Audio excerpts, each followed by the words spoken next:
పంచభూతాలకి కోపం వచ్చినప్పుడు చాలా వరకు మృత్యువాత పడేవారి సంఖ్య పెరుగుతూ వస్తుంది. అయితే ఇప్పుడు బీహార్లో ఏకంగా 43 మంది చిన్నారులు చనిపోవడానికి కారణం ఏంటో తెలుసా? అసలు ఈ విషయం చాలా మందికి తెలియదు.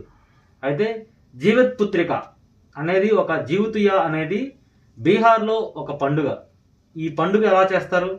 అందరూ కూడా తల్లిదండ్రులు తమ పిల్లలు, ముఖ్యంగా తల్లులు ఎవరైతే ఉంటారో పిల్లల మంచి కోసం, పిల్లలకు మంచి భవిష్యత్తు దొరుకుతుంది, ఆరోగ్యకరమైన భవిష్యత్తుని వారు లీడ్ చేస్తారు అనే అంశంపై దానికోసం ఒక రోజంతా ఉపవాసం ఉండి తర్వాత రోజు వారి దగ్గరలో ఉన్న నది వద్దకు వెళ్ళి నదిలో స్నానం చేసి ఆ దేవుని చల్లగా చూడమని ఆశీర్వాదం కోరుతారు.